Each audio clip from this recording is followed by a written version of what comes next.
A man getting bit by an alligator and he screams. Okay, quiet. Hey, quiet. Sit out, Sergeant Lee. Ow! No, not an owl. A real scream of pain.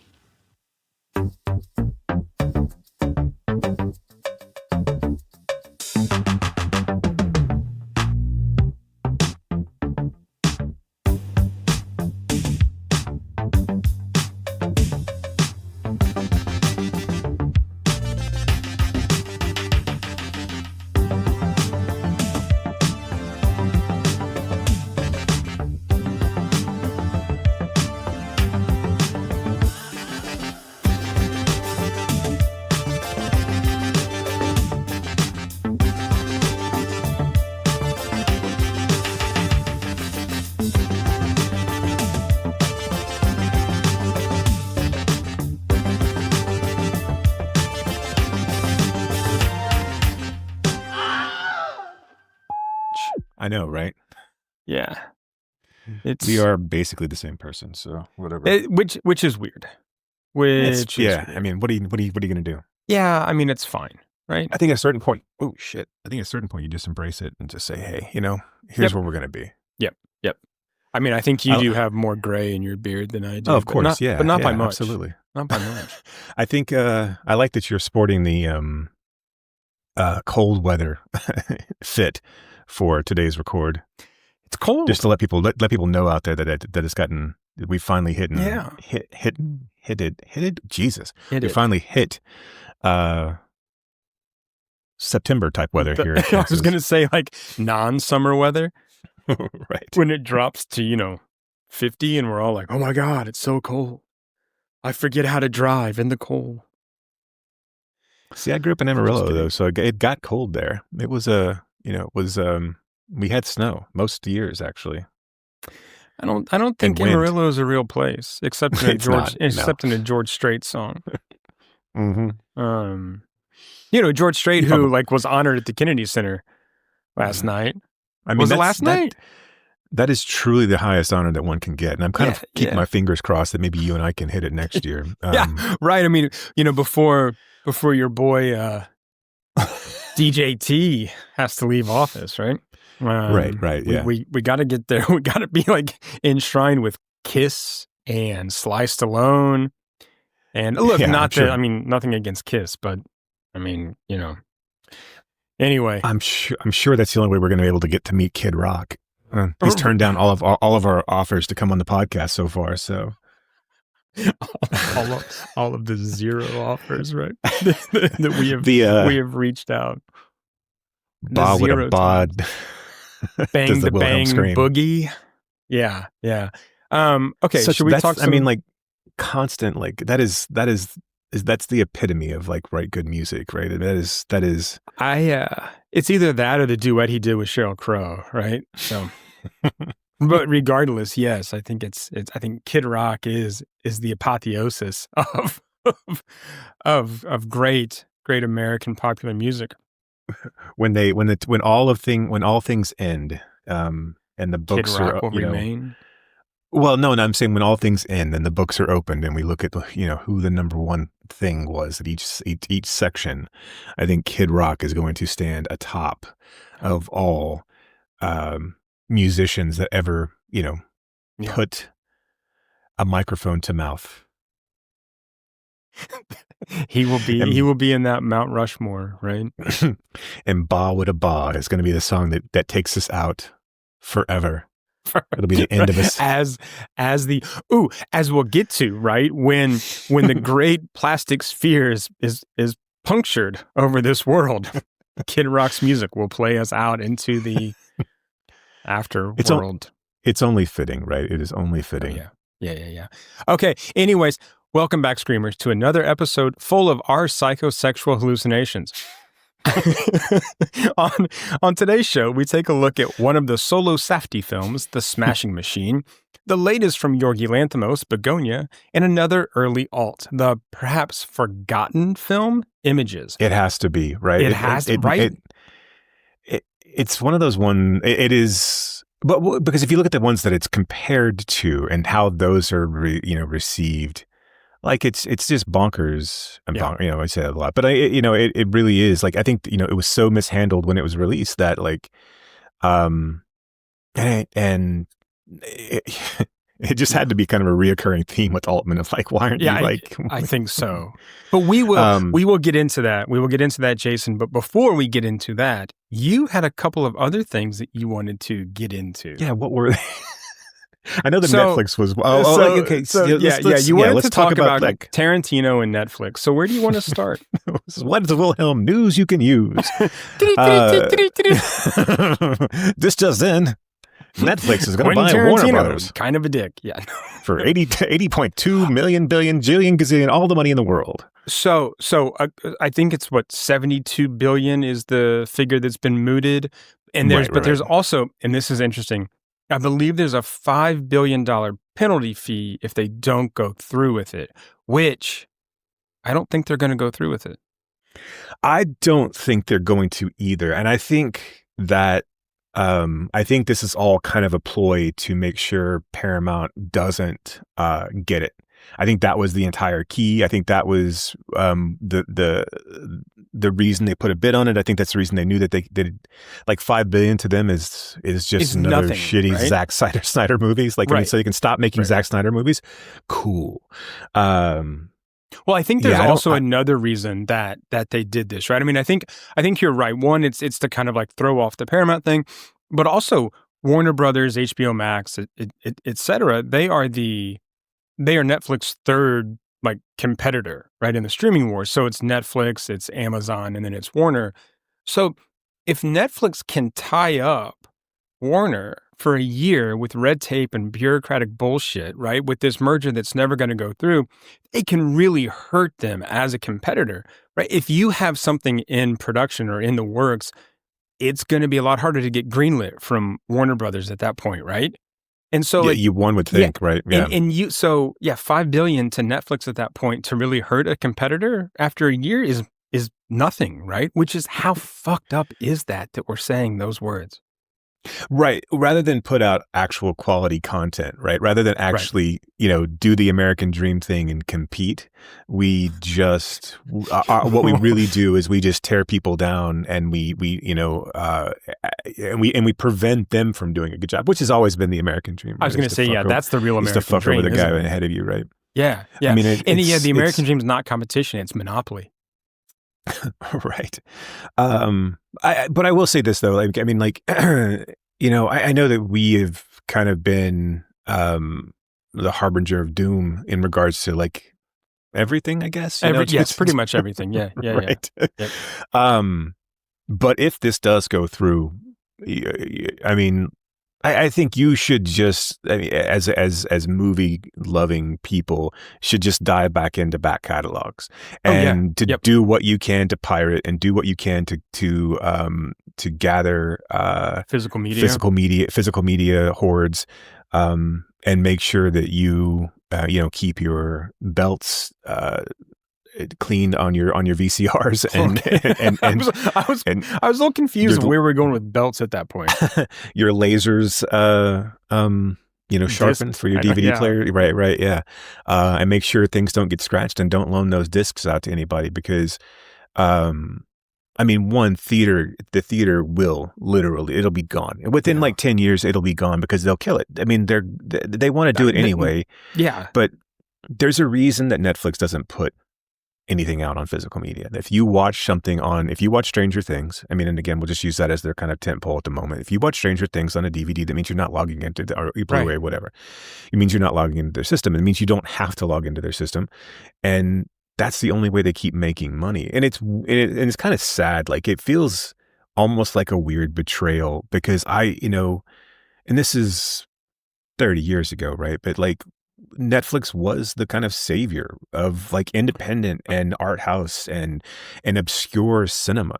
Like in the era of blockbusters killing everything, right? Mm-hmm. I mean, like in blockbusters doing this, Netflix was the only place that you could get, really any sort of obscure cinema or, and at all. It's so like disappointing that we've gone to this point where, again, you can't create good content to continue to let people subscribe, right? I mean, or to continue to encourage people to subscribe. What you have to do as a horde, you have to buy into this rental-based society where no one ever owns anything. But also not only that, you also then have to kill other outlets.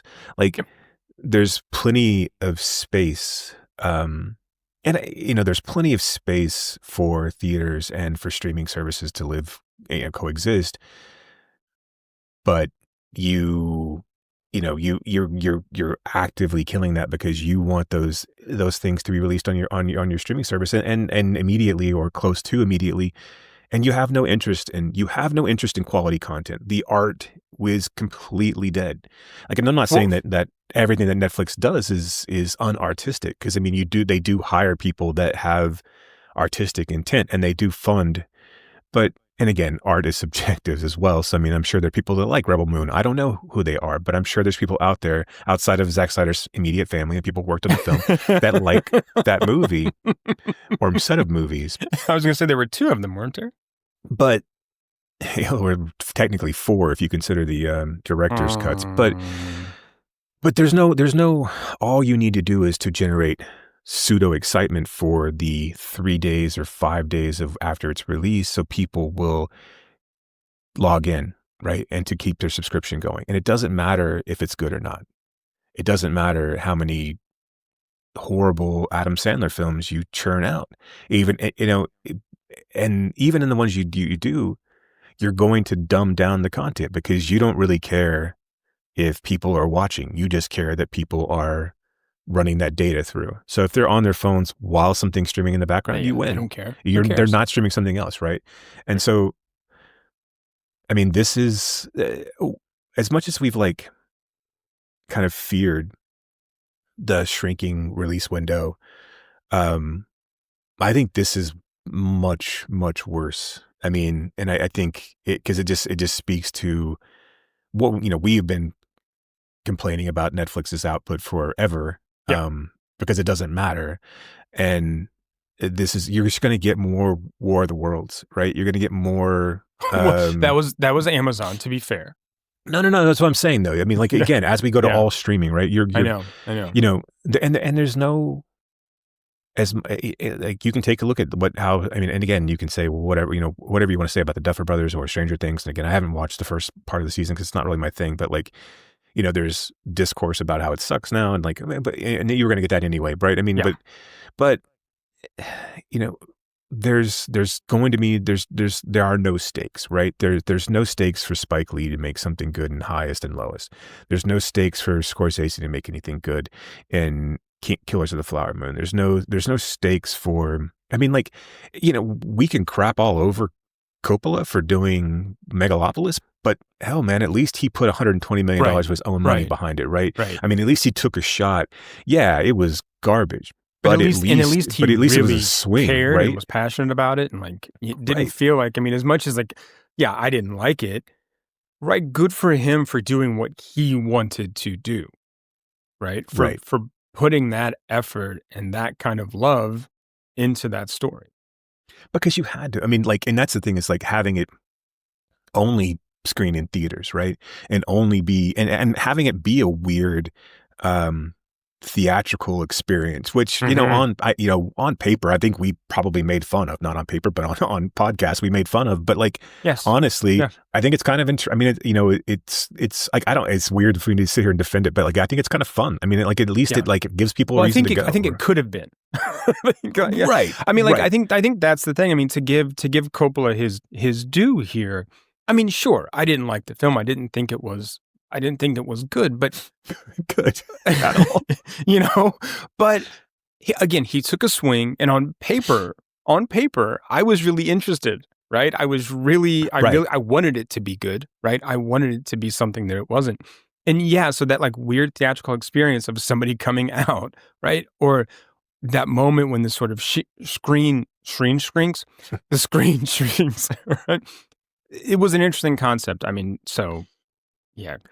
Yeah, and it's, it begs the question of like, what will it look like moving forward? I mean, are you going to have like, I know we shit on Smith a lot too, but like, are we going to have auteurs that only show their stuff in the in theaters, where like 4:30 movie or Right. Jay and Silent Bob Reboot, for whatever you feel like, as far as the quality content of those are, at least he's trying to build, and granted, he's got a vested stake in a theater itself, so it makes sense. But like, at least they're trying to build some excitement for theaters, and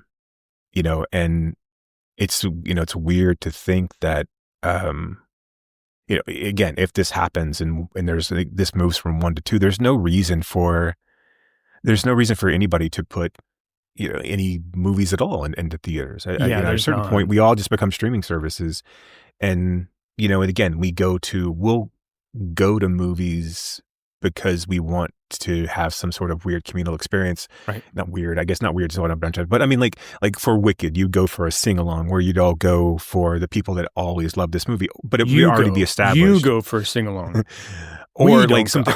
Or something like the Minecraft movie, which ended up turning out to be some sort of like kind of a, not necessarily a disaster, but like just a weird like non-theatrical thing, that it was just a more. So what you're saying is like the movies memeable. are going to become like events rather than actual like going to the theater, right? They're going to be like event occasions.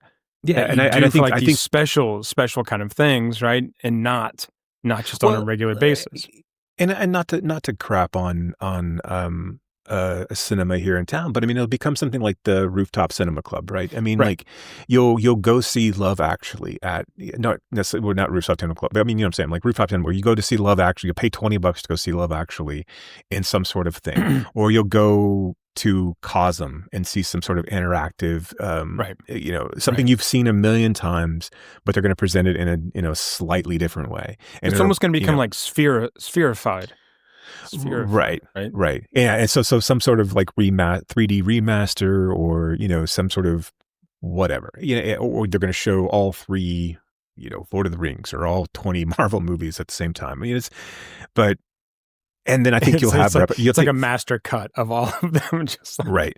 And if you're lucky enough to live in a big enough city that, and again, we should, but we don't, that has a nonprofit repertory film house, then you might get that, and it'll have its ebbs and flows, and eventually it'll probably die out because people won't care after a while, right? I mean, like and yeah, I mean, if nothing else, like why, there's no reason for, I mean, aside, our government exists for partly to stop things like this. There's no reason that this should be allowed. There's no reason to cut competition like this. It's not like, well, I'm trying to figure out how any of these companies buying Warner is going to be legal. So, I mean, so even if Paramount buys it, I mean, I don't know how much interest, to be honest, Paramount has in keeping stuff in theaters either. I mean, I feel like everything is looking at this. How do we increase this model of streaming? How do we perfect this model of streaming? And I can't see, the field, the Teal boys kind of, I mean, really caring about the Warner studio, right? And not just kind of using it to kind of like gut it and build their own sort of like, then like Paramount catalog or repertoire, right? Right. So, I mean, but either way, I don't know how either one of those is legal. Right. And then to what end? I mean, like, is it just, it's more, it seems more to like keep content away from people than it does to actually get them to more content. It doesn't seem to be building up your library. I mean, like, there will probably be, and I think this is kind of a weird thing to say, but there's probably never going to be another physical media format generated. Right. No, you're probably, right. Right. I mean, like 4K will be the end, because outside of the boutique Blu-ray places, outside of the boutique labels, there's no one that's, and those guys aren't driving the technology. So unless, and again, how much of you, like, the only reason that it would potentially exist is because your displays would become better. But even then, like, as much as people say like, oh, I've got this great setup at home and I could do all this, like if you're streaming stuff, you're still limited. Right. It's just, you just don't like people, and that's cool. I mean, I get it, but like, that's not simulating that, you're just removing things from the theatrical experience. You're not really, you don't have $30,000 projector or $100,000 projector in your house, and your screen's never going to be as big screen. or as good, right? And the sound system's never going to be as good or as big and immersive. So, yeah, stop it. Yeah, I mean, but again, this is probably the end. Like, and again, the only thing that would drive something that another physical media format is something is if TV sales or diminish or what have you. But then again, you can then potentially pop it up with gaming systems and things like that and make those a little bit more. But there's no reason to buy a new TV aside from getting bigger or slightly higher resolution. And once you've done that, you have to figure that this stuff is going to stagnate. All of it's going to stagnate, right? Right. Because right now, what good is your 8K TV? Seriously, yeah. Right. There's not enough stuff kind of in native 4K, right, for 4K TVs to make all that much sense. No. Not everything coming through, right, is broadcast in 4K. You'll get some things, right, but not everything. Right. So, at that point, to be fair, the human eye is only so right. It can only go so far as well. Yeah. Right. Yeah. So unless you're projecting an immersive experience around, if I can step into Goodfellas and look around and do a complete 3D view of it, maybe that's different. But if I can actually do the walk through the Copacabana, right? Then yeah. Right. Okay, all right. If I can lay out my dream of being Lorraine Bracco and all right. Do you want to talk a little bit about your boy Tarantino's rants? By the time this comes out, everyone will have already talked this to death. But I do kind of I just don't get it. I don't understand the three people that he called out. And of course, is Paul Dano the most exciting actor? No, not really. No, but here's the thing, because I do want to jump into this, but is he the worst actor in SAG? No, that would be Quentin Tarantino. Right. But also, what drives me crazy here is that Tarantino is just engaging in logical fallacies, right? He's like, well, Paul Dano's the weakest actor. Why? Because he sucks. And it's that doesn't count for an argument, right? And then his argument of well, he wasn't as good as Daniel Day-Lewis. Well, who the fuck is? Did you really expect Dano to be the same caliber as Daniel Day-Lewis? Because I don't expect anyone to, right? But Dano had to play two different roles in that film. And well, and also the role didn't ask him to be Daniel Day-Lewis, right? If he was upstaging Daniel Day-Lewis, and this is what Tarantino knows, right? Is that, or he should know at this point. And I know he's got a stable, right? So there's that, but it's one thing to have a decent two-hander between DiCaprio and Pitt, but if and then, of course, everything else is character actors. So if someone steals a scene in a Tarantino film, then it's fine because it's a encapsulated 15 minutes, right? And then it can go away, and you can go back to it's okay for your main leads to be okay, right? Robbie is engaging and beautiful and great in that role, right?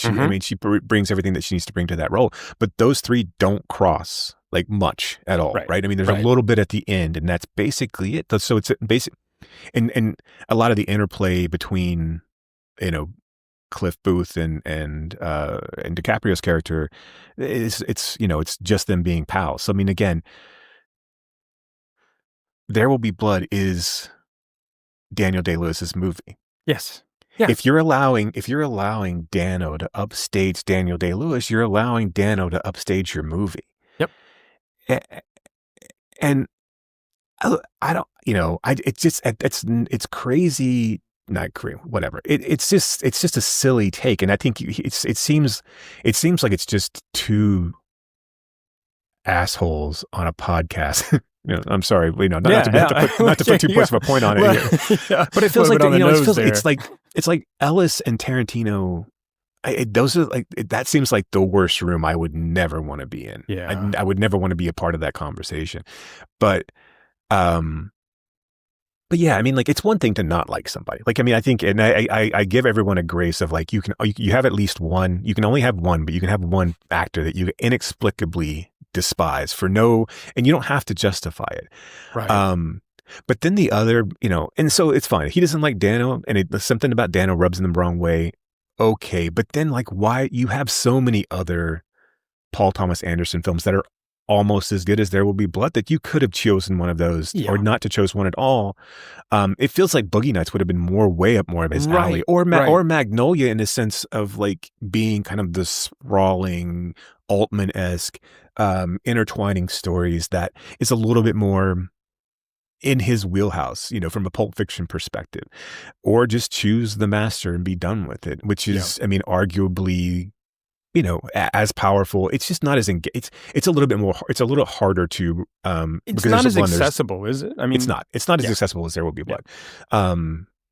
But yeah, throwing barbs at Dano and like and it's weird because it almost feels like a setup, right? It almost feels like Dano needed some press, and like he called his pal Quentin and said, "Hey, can you shit on me? Can you talk some shit about me? Can you just say something that I suck and see if people start to like, because I'm feeling kind of down and I need some people to like rally around me."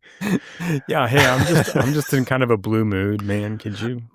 But then to throw strays at Owen Wilson and Matthew Lillard, and like, those guys never did anything to anybody.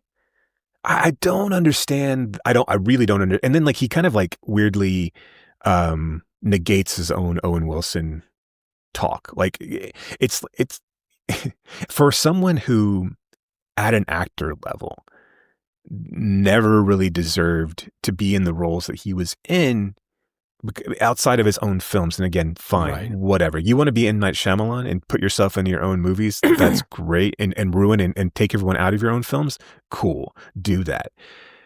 But like anything else you were ever in was just because you were friends with the director, and no one cast you like, oh, who'd be perfect for this role? Quentin Tarantino. Like, I can't wait to get him and see what he does on screen. But yeah, Owen Wilson and Matthew Lillard, like, why Matthew Lillard? Like, that's the weirdest thing. It's a weird like bullet to catch for no reason whatsoever. I want to say something else about Tarantino before we move on from Tarantino, but like he's okay. And this kind of relates to my take on, I think, like Marvel Bros too, right? But he's got this weird chip on his shoulder, right? I mean, look, he's seen more movies and knows more obscure cinema than anyone alive ever, right? But he does this thing where he couches his snobbery in like populism. So for example, he shits on Brewster McCloud, right? Calling it like this pretentious, blah, blah, blah, blah, blah. But then he scoffs at anyone who didn't catch the 9-second homage he paid to some 1967 obscure wuxia film in Kill Bill. Right? He's like, what do you mean you didn't understand that? And this is like, and that's the overlap with like the Marvel fanatics, right? Where they poo-poo the art house type films, but then get upset when you haven't read Avengers number 147, where it turns out Steve Rogers is actually from Jupiter. I mean, it's like this anti-intellectualism, but couched in their own version of intellectualism that they think is populism. It just, it drives me nuts. But it's the easiest way to do gotcha, right? To be that guy, right? It is to say, oh, you didn't notice this Easter egg that I put in here that I clearly wanted to be obscure and that I didn't call out, so that I knew you wouldn't call it out, so then I could call you out on it. Go fuck yourself. Yes. And also, I mean, like, again, I'm not going to sit here and tell you that Paul Dano is the greatest thing that ever. I don't think Paul Dano would tell you that. No, but I mean, it's such a like. It's a weird thing and this feels like Tarantino is never going to make another film. Like, it feels like this is like him, like kind of doing a victory lap and telling us, hey, I'm better than all of you guys. And if I make another film, you'll be lucky to see it. And like, I'm not going to make a film until my kids can understand it. And like,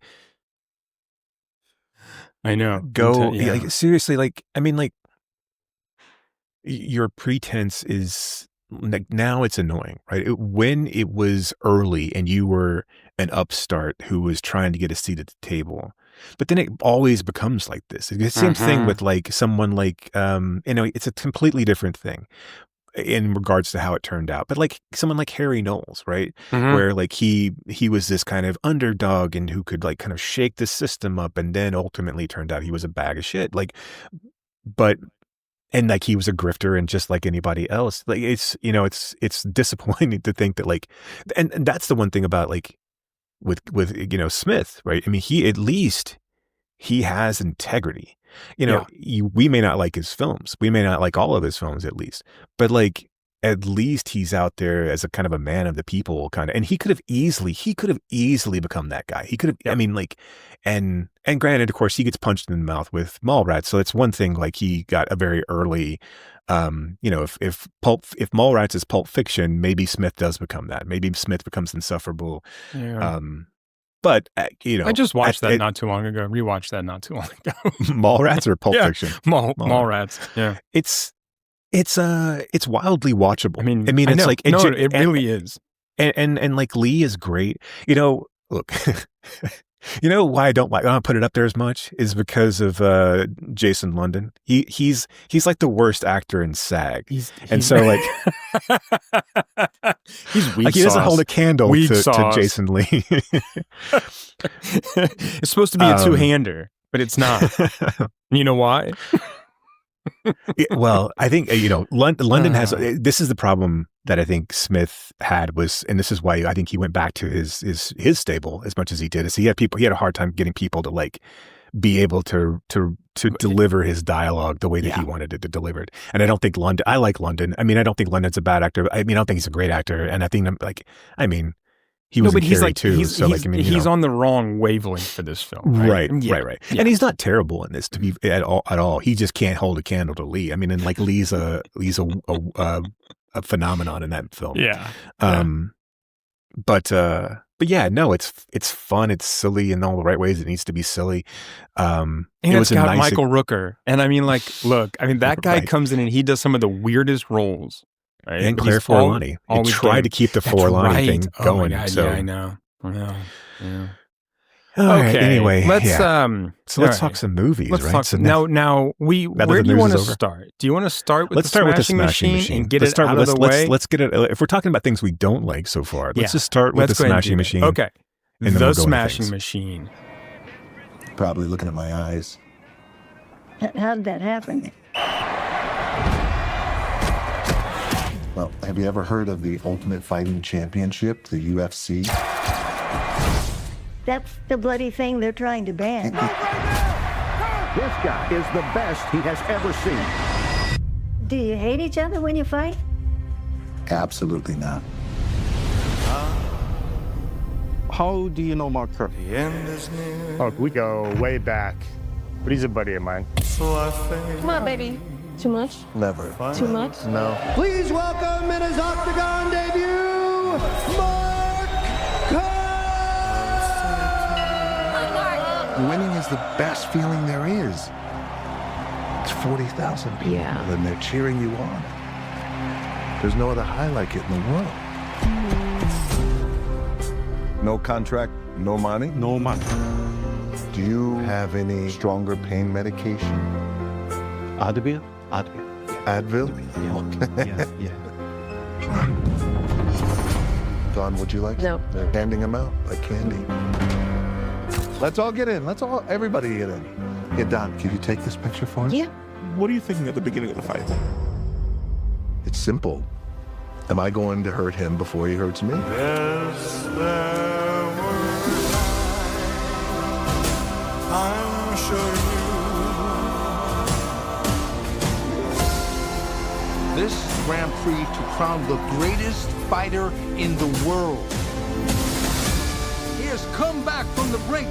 Let's see if he can pull out a victory over Mark Coleman.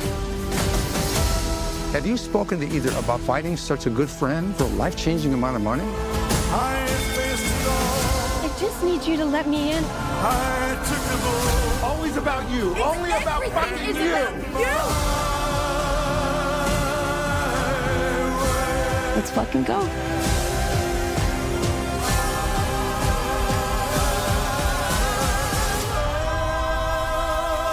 My big strong man, I love think he wants your autograph. Sure, no problem. No fighting.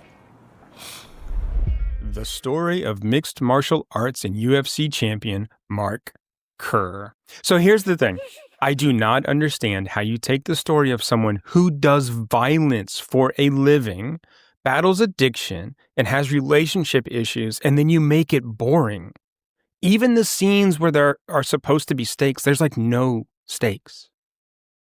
You take and you focus on all the wrong things, and even the things that you focus on are then terribly done. Like, as much as I crapped on the Iron Claw earlier, which I felt like as soon as I turned this on, I'm like, okay, here we go. This is another worse than the Iron Claw. Oh, a million miles. Iron Claw is There Will Be Blood compared. This is Iron Claw is Daniel Day-Lewis, and Smashing Machine is Paul Dano in this case. Yeah. No, like every interaction, everything is put to screen, and it's 2 hours and 3. Why is this 2 hours and 3 minutes? Like, why? There's not enough story here. Here's another question. 20. Here's another question, maybe like a bigger question. Why does this film exist? Because there was the documentary in 2002 that has the same name. Right. Like, why? Right. And so I guess, and I don't mean, I'm actually like not being like kind of glib here. I'm really being it actually doesn't do anything different. And to be fair, I have not seen the documentary, but I'm assuming it hasn't done anything different. And it couldn't have, because at least that would have focused on Kerr's career, right? I mean, okay, just on its outset, do I want to learn about Mark Kerr and kind of one of the the beginning era of UFC? Maybe. I mean, okay, I like that this guy was. I mean, I like that this guy was, a pioneer, and like he was kind of one of the ones that was like, sincere, and really it was like, someone to get behind. And then I want to know more about, because he has this meteoric rise, right? He's like undefeated, and then he has this no contest, right, where he gets hurt, or he gets like kneed in the head, whatever. And then he kind of has this fall from grace, but like, does he though? Because it doesn't really, we don't see any of that, right? Like at all. No. And I think that's the thing that we're not seeing. So if this is supposed to be a kind of like, boy, like burn hot and bright right out, and then kind of has this like collapse, like we get none of that. And you and I grew up in the era where UFC was like it was like the Wild West. It was a bunch of dudes like bar fighting. It was. I'm a boxing fan. Yeah. But you remember though, right? I mean, yeah. It was right. That it was just like, and this is even like before Butterbean. Like you'd watch these fights, and there'd be one dude way overmatched on another dude, and like that dude would just get like murdered. I mean, it was just it was awful. Yeah. So like to understand like how UFC became about, and put that on the back of Mark Kerr's shoulders, and watch this story, that'd be something I might be interested in seeing, right? I mean, but like this, we start off at we kind of gloss over the important, or the seemingly interesting part of his career, to dive into, okay, he's fought, he gets no contest after a rule change, he goes to rehab, and then he comes out and he loses, and then you tack on and all these guys, now UFC fighters make millions of dollars, and they're paraded around, and they're superheroes, and Mark Kerr's buying groceries. That wasn't the story that you told. I know. So like, why did you put that at the end of the movie? Like, right. Like, why do we have that cameo, the real life Mark Kerr in the grocery store? I'm so sick of those. I mean, again, all props to Mark Kerr. Like, I mean, like whatever. Like, I mean, this is not about Mark Kerr. It's not, but I mean, that's so like, and it's so drawn out. It's almost like if Scorsese had to put the real Henry Hill at the end of like Goodfellas, right? Yeah. Which I'm sure if he made the movie today, he would. But but as I'm throwing strays over here for no reason whatsoever. Scorsese's at home listening, going, "Jesus, what the fuck did I do?" People are backing him up. Scorsese is one of the greatest films. I don't know what these guys are talking about. Neither do we. But it's fine. like one. Yeah, so nothing about this is the fighting. The fighting is not interesting at all, right? No. I mean, like, there's No. nothing engaging about the fights that are being shown. At least not the way they're filmed. I don't understand any of the choices this film makes. I don't understand what what Dwayne Johnson is actually doing in this. I don't understand his mannerisms. I don't understand his voice. I understand that he doesn't want to be The Rock in this. I understand that he wants to be Dwayne Johnson and potentially get nominated for an Oscar. But like, this feels like, local theater. Like, it doesn't, like, it feels like, it feels like he's trying to emulate Mark Kerr, and he's not good enough an actor to emulate someone like that, where it comes off as like this weirdly stilted, like every interaction. And maybe it's because like his physicality is so odd compared to everyone else's. Like, he's such a behemoth. Like, when he's talking to normal people, it just feels like, why am I watching King Kong like in an actual drama here? But I don't know, man. Like, his delivery is so off-putting, and then like everything else is staged like a weird, benign soap opera that I mean, like, it's 55 minutes in this movie, and you're like, I thought I've been here forever. Yeah, go ahead. Sorry. I completely agree that like I'm watching The Rock and I'm like, okay, why are we doing this? And I'm assuming it's because this is how you think Mark Kerr like sounds and behaves and acts. But here's the thing, right? Going back to the beginning about a guy who does violence for a job, right? My dog is angry about this film. She watched it with me and she was just like, why? Why are we doing it? I'm like, I don't know, because I have to. I don't get paid for this, but still, it's a job, right? So he does violence for a living. He has addiction issues, but there's no darkness in this film. Like, we never dive into that psyche, right? We never dive into those things. We don't see him in rehab. We see him cry in the hospital, and then he's and collapse off to rehab, and that's it. Like, I feel like as much as we bemoan biopics and the kind of like the very walk hardness of them all, of like, here's the, you start off here as you're young, you're poor upbringing, and then you start to do drugs, and then you go to a dark place, and then you recover. As much as we like, I hate all that, this movie needed all of that to make this interesting at all, because it just wasn't. Right. I mean, this takes 3 years of this guy's life, basically, and that's it. Yeah. It's just, I feel like Emily Blunt is like, I can't pull anybody into a good performance here. Okay. We have like her, first of all, her what a waste of her in this fucking film. Right. What a waste of her. But also, her character is treated like shit by this script. Right. I mean, Jesus Christ. Look, I mean, I don't know the real Dawn Staples, and I know that like after 2015, they weren't together apparently. But man, she is treated like she's just the worst woman in the world, that everything she does is like, the reason for anything bad that happens to this guy. It's ridiculous. Yeah. Yeah. It's crazy. And like, yes, I don't know. It's again, I don't understand any of the decisions this film makes. I don't understand why you populate it with UFC fighters that clearly aren't actors.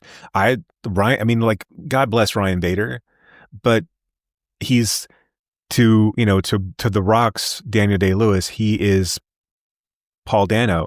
I mean, he's like, weak sauce, man. he's total weak sauce. And like most of the other people in this film, like, I feel like it tried to go for some sort of like cinema verite from the way that it was trying to be filmed as well, which was god awful. I can't get over how bad the cinematography and like the blocking. And I know it was on purpose. I know that's what they were trying to do, and it did not work. This idea that we're going to be watching Mark Kerr from the ringside, but like there's a moment like at the very beginning where Kerr is injecting himself with with the opiates, and like the camera like zooms in on his arm, like on a veiny arm. I'm like, why are we doing that? Like it doesn't, what are we adding here? Why is that camera movement a part of this? Also, if you're going to show Mark on opiates, show him on steroids too. Like, why are we glossing over certain parts of his life? And it's again, I don't understand anything about this movie. And like, aside from this being a vehicle to like potentially get The Rock and out of action roles and into something more serious, which he's done in the past. I mean, like, he's done comedy, he's done other roles. So it's not like he's, completely limited in what the choices that he has. I almost said the Tooth Fairy, but I think that was Vin Diesel. That was Vin Diesel. Yeah, yes. Yeah. Right. And okay, so like, the most impressive thing that is in this movie is The Rock's transformation and the hairpiece, and that's really about it. Yeah. Like, there's nothing else to this. And like, again, it goes on for so long that, by the time that he's, again, we focus on all of the losses that he, and I really truly don't get it. This movie does not tell the story of USC. It doesn't tell the story of Mark Kerr. No. And we are left with just kind of sitting here for 2 hours thinking, okay, I've finally gotten to the point where I don't see The Rock and I see somebody else. And even then at the end, and he shaves his head and then he looks like The Rock again. So like, it feels like it's just Mark Kerr turning into The Rock, right? I mean, yeah, that's what this movie was. I mean, it was like a reverse biopic. It was and Mark like, Kerr becoming The Rock. As much as we talk about studios spending money, like $40 million for this, like, one, why, and two, why? Like, where did it go? Right. Because, like, what? I mean, like, you had to have known that this is like, The Rock is not that big of a star. I mean, aside from, not in a movie like this, in large movies, right? He hasn't really carried a movie where he can, that outside of IP, right? Why would you? You couldn't have thought that this was going to make money. You couldn't have. No. And again, I know we talked about. I said this last episode, and I'm going back on it about how much. But it's not about the box office. I don't care that it flopped. If it was a good movie and it flopped, it's a different story. But like, why are you like, one? What did you spend the $40 million on? Was 20 to The Rock, or was 20 to his steroids so he can transform? Like, I mean, like, I don't understand. I don't get it. And nope. Neither does Marcy. I don't ever want to have to watch this movie ever again. No, and this movie will disappear. Like, it'll disappear to the. And it's funny to me. Like, it's funny that, and I know that there are A24 fanboys that will buy anything, but it's funny to me that this movie has merch. I do think that I think it was smart for them to sell the Mark Kerr face shirt. I think that was. They sold another sweatshirt for like $80. Of course, all A24 stuff is expensive, but like $80. Like, everything's that Nautica expensive. Sweatshirt. Yeah. Thanks, Trump. It's all these tariffs. I'm kidding. But yeah, I mean, it's like, but only slightly. It's funny to me that this movie has merch in a way. And like, I mean, like, I feel like people who bought this merch, you either have to be a huge Mark Kerr fan, or you're regretting that you bought Smashing Machine merch on the chance that it would have done well. That the value goes up. Yeah. Right. The one scene I think is like the most like inexplicable to me in this movie is the scene where Emily Blunt goes into the tilt-a-whirl and like turns herself completely upside down. The Gravitron. And we see, right. And we see Mark Kerr outside, like not being able to enjoy the simple things in life because I'm just like, this is a story about like an average Tuesday for just some dude. Like, this is, you might as well have just filmed that. That would have been more interesting than this story. Like, there were so many other aspects of Mark's life that you probably could have touched upon that you, I know you had him involved, but I mean, like, he had to have been involved. The documentary had to have kind of like been at least a little bit more balanced in the sense of like, hey, he was at times a bad guy and he did dumb things and he had substance abuse and like, this was because a guy. Because we all are like bad people at some point, right? I mean, not you, but but I am. Yeah. No, I don't. I'm trying to agree that. I'm just trying to think of like, is there anything good to say about this movie? And there's I don't think there really is. I mean, I think that it is. Look, I don't think it's the worst movie ever made, but I think it's extremely middling and disappointing in the story that it tries to tell, right? And the way that it and all of the stuff that it misses, all of the stuff that it doesn't show when it's trying to show this human being, right? It disregards all of that stuff that makes people people. Yeah, I don't think there's a more pointless film this year that I've seen. Yeah. No. Yeah, I don't really know. Again, like, I don't know why this film was necessary. So, right. And no offense to Mark Kerr, but it just goes to show you that if you are a director team of brothers, don't split up. Don't jettison the other. Because there's going to be one that's good and there's going to be one that's bad. And I haven't seen Marty Supreme yet. Well, it's not Fingers out here crossed. yet, is it? Right, no. Christmas Day. But, the tragedy of Macbeth versus Honey Don't. It's not even close. Right. I mean, it's just not. Honey Don't was, oh my God. Anyway, should we move on? I think we should, yes. All right, good. Let's move on to Bugonia. Good morning, Corey. Good morning, Michelle. I believe every company should strive to form a diverse table, to empower people of different skills and every time, what is it? Skills and identities. To foster a new generation of, okay, let's go again. They want you to think it's you, that it's you who made this world. But it's always been them.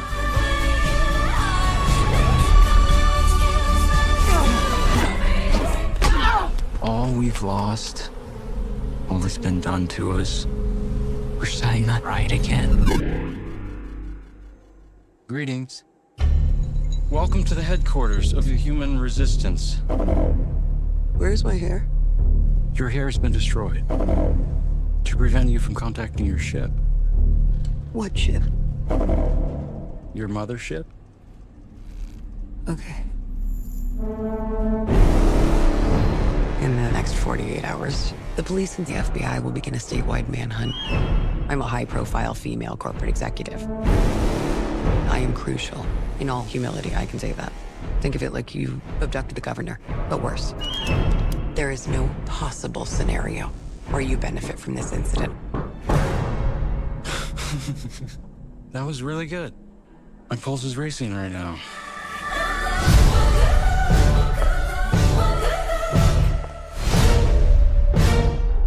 I've done a ton of research on this. You're killing our planet. Alien fellas. I'm not an alien. You're lying to me. What's the difference? You know this is crazy. You know this is wrong. I know who you are. I know what you are. I know you too, Teddy. It's fine. It's cool.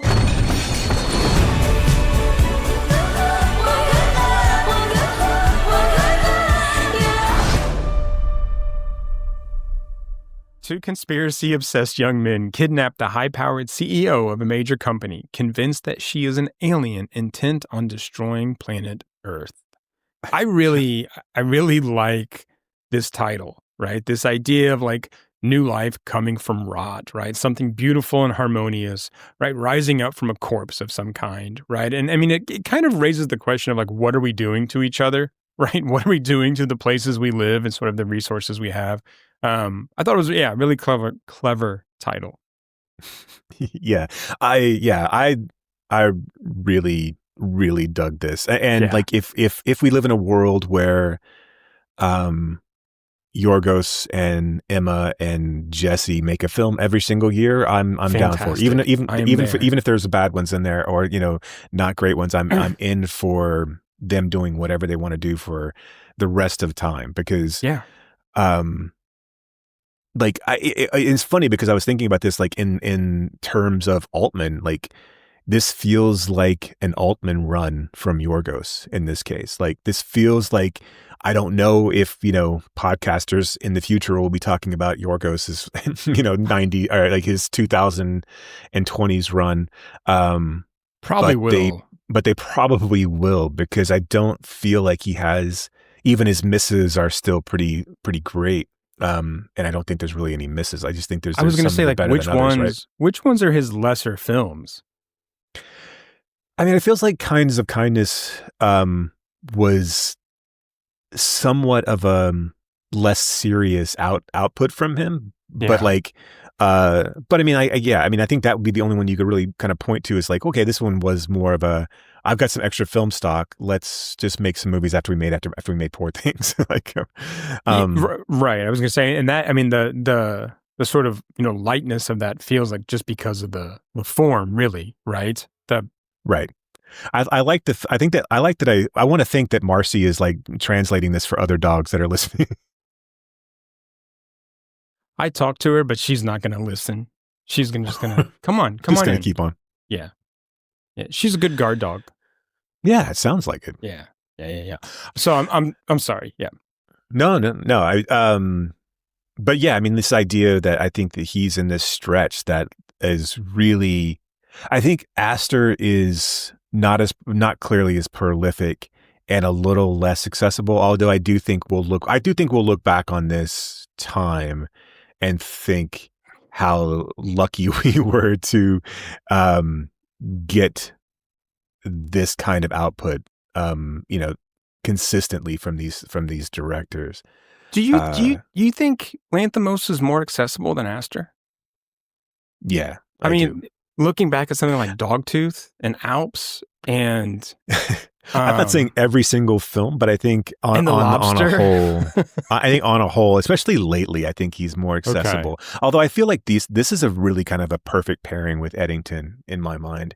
I think because I think this film, I think, Eddington, you can kind of complain that it's a little too on the nose, but I don't believe that it is. I think people that believe that it's too on the nose believe that it kind of strikes too much of a middle tone when it's clearly talking more about one thing than another thing. And it's just really kind of pointing out ineffectual liberalism on that other thing that they're talking. I mean, like less than it is calling out, MAGA United States, that exists today.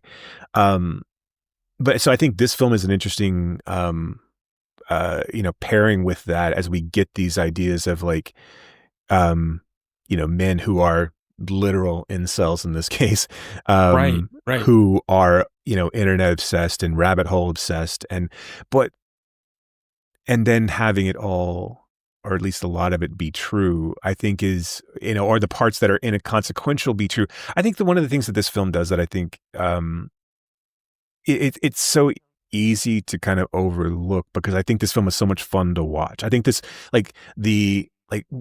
there's a couple things going on that I don't want to touch on, but the one thing that I think really kind of that we gets to the crux at the end of this film, and of course, if you haven't seen it, stop the podcast. Welcome back, and thank you. And now that you've seen it, congratulations on watching Bugonia. Is that the ending here, right, where she is actually an alien and the Earth is actually flat, and that all of these things that they feel are true, all these conspiracies that they thought, that they were trying to convince people of, were still the wrong things to focus on, right? This, I think, I have not seen anything else really talk about like this idea of like, okay, all right, if what you say is true, if Pizzagate is what's, or this or that or the other, whatever kind of thing you want to pinpoint. If it's, again, if COVID, the vaccines cause autism, all this kind of shit, like, right.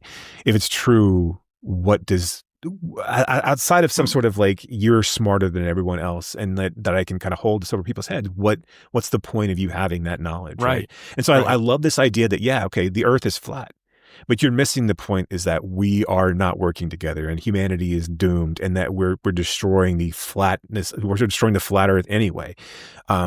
That, our inherent nature is, and that these overlook, and again, you can debate this story, right, in regards to like who are the good guys and who are the bad guys, but this idea that the overlords, or that God was a seeder here, that was an accident. I love the way that they they interweave the Noah story, you know, and like yeah. and then how also that, you know, living on this boat for centuries also then corrupted the gene line, and that's we got exactly like our ancestors. Right. Well, this is what I mean. I just want to like insert something, but this is, I mean, the thing that I love so much about this movie is how Lanthimos and the screenwriter fuse together the languages of conspiracy and capitalism, right? Right. And shows us how these CEOs and like tinfoil hatters are actually in constant conversation, right? At least thematically, right. Because it's just, I mean, like there she is, right? This sort of alien who is the epitome of late stage capitalism. Right? And these things are just intertwined. And again, yes. Like, okay, you're right, Jesse Plemons, but yeah, again, we're focusing on the wrong thing. And the other piece of the puzzle, I think, for me that really like was, and what separates this film apart from its predecessor, and I'm not talking about Eddington, I'm talking about Save the Green Planet, is that his cousin's character who's autistic, that utilization and kind of weaponization of mental illness, and then like his demise at his own hand, when the realization that he's being used as a tool here, and that there's not going to be a place for him wherever they end up. I find like this film is so funny in ways and so tragic in like in others, and when he takes his own life, it's like the film almost does it a little bit of injustice because it's so violent and so graphic, and the viscera is so much on Emma Stone's face that like, but that moment, like I hope that actor gets a Best Supporting nom. I don't believe that he will, but I think it's deserving because I think he is brilliant in that role. I mean, he's like really it's just good. He's so good, and like he's so natural, and like it's almost a surrogate for the audience in a sense of like, this is all so crazy, and I don't want to be chemically castrated, and I don't really truly believe that she's an alien, and I just want to have humanity here, and all of it around him is just is completely ignoring that. Yeah, and I mean, he's that symbol of innocence, right? Of something that, like, you know, something that could come out of this, but yet, yeah, he almost has to be destroyed for the film to work, right? Right. The one thing and that funny and tragic is Lanthimos' film. I mean, that's sure. Yeah. Right. The Stavus character, I have the hardest time kind of wrapping my head around where he sits in the storyline as a whole. No. I think that kind of foreboding, I don't know what the word I'm looking for is, but like this nervousness that exists around his character and what he could have possibly done to Plemons' character at some point that potentially drove a lot of this. I'm sure there's a metaphor there that I'm potentially missing in this case.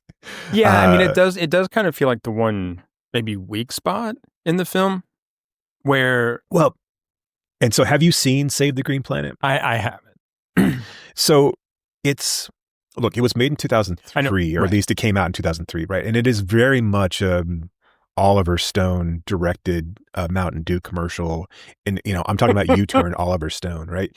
And because it's so chaotic and frenetic, and like it is all over the place. Now, I'm not saying that it's not good. It's actually quite a bit of fun, but it's also like one of those things. Like, I think if you just watch Bugonia and you go back and watch Save the Green Planet, give it some space, because like watching them back to back, one, knowing the reveal, and I think if you had to watch Save the Green Planet and then kind of gone into Bugonia, like what I really liked about Bugonia was that I didn't know where it was going at any point in time, right? I did not truly know if, it kind of felt like Beau was afraid. I had no idea where this was ultimately going to go.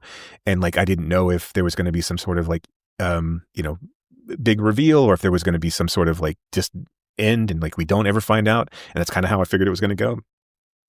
I loved how it ended. I loved all of that. Yeah.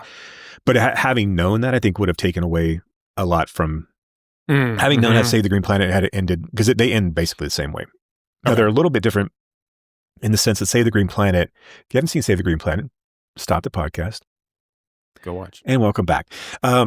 If you haven't seen Save the Green Planet, the ending's a little more doom and gloom, like the entire Earth gets blown up rather than just turning it back over to the elements. But and it's a little like the alien character who is a male in this one is a little bit more aggressive in the sense that like he's the one who kills the companion. It's another lover, sort of, not a cousin. And he ends up killing the cops end up killing the Jesse Plemons character. But the movie, like it's broken out into like really, it's another 2-hour long movie, but it's broken out in its parts where you get the Jesse Plemons character, like you see his kind of flights of fancy play out in his head, how he perceives himself or how he wishes he was in real life. And then but it also focuses on the cops. So there's a whole, let's go find the kidnappers aspect of it, and so how that plays out, how that cop who gets eaten by bees, essentially is the same thing as Stavros. It plays out a little bit differently because he's on the cusp of finding out, but it's never like, there's never any sort of nefarious like interaction between the two outside of, we figured out who you are and we figured out what you did and I'm going to come and arrest you because that's what I do as I'm a cop. And so this Stavros piece is more, obviously feels like, well, he either molested him at some point or he had some sort of, or he let him get, who knows what actually happened. But, Stavros feels some sort of guilt towards mistreating Plemons' character. Yeah. I mean, let your imagination run, I guess. Right. And I think, it's fine. But again, that the Save the Green Planet focuses on, anyway, the whole entire movie, it's like it's really violent in senses, but it also tries to be kind of like very 2003 in your face. And also it focuses more on like an us versus them scenario from a youth perspective rather than, of course it was 2003, right? We weren't, like most people, there was the internet and there were things, but like it was still burgeoning, right? It wasn't like, so it was more of there's this like this synthetic meth that people take and that you feel like that was kind of what was driving our Jesse Plemons character. Meth?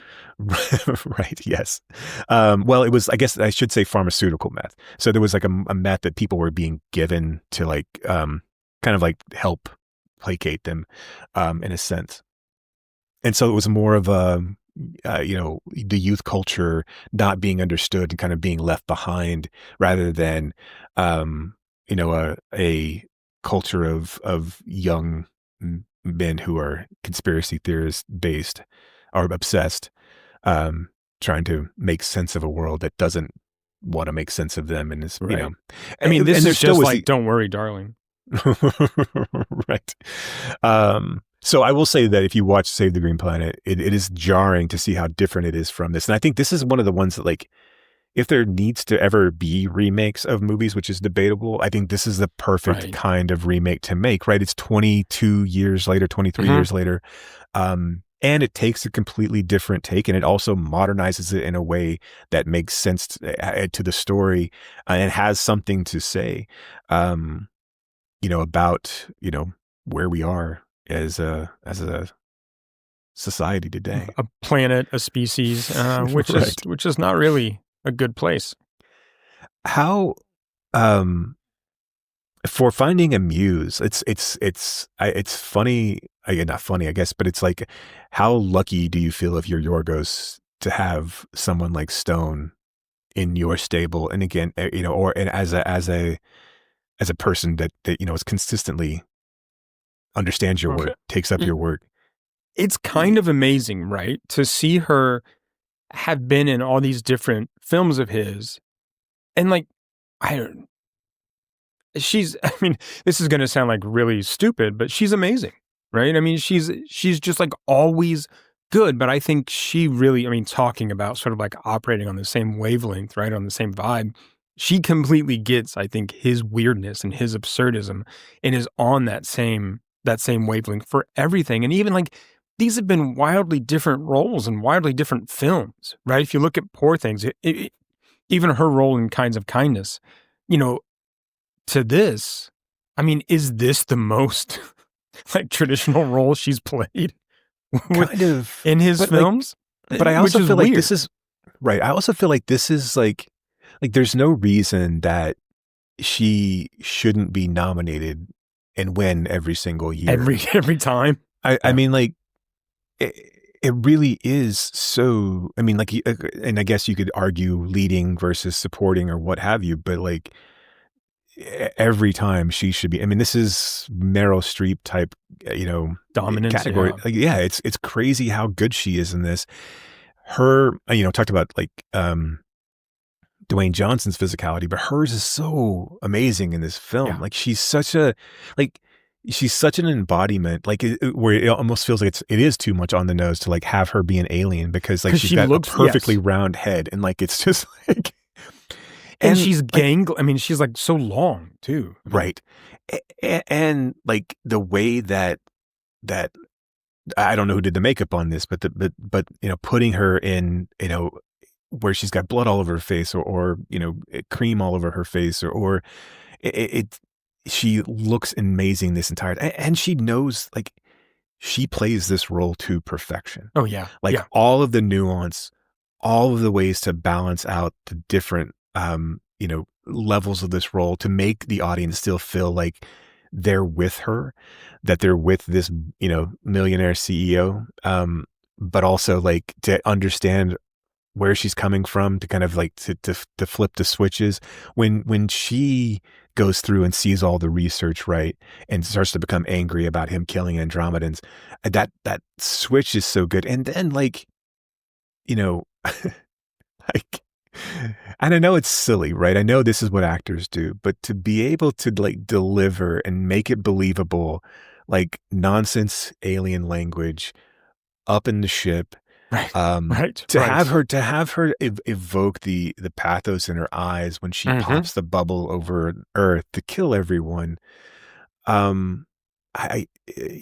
mean, she's incredible in this, and I loved this so much. Yeah, I think this, it was top 5 for me for this year for sure. And I'll go back and forth to see, but like this was so good and it's so much fun. And like, I love the fact that it kind of had a Beau is Afraid of ending of like, well, it's going to go as crazy as it needs to go. And she's going to be in this.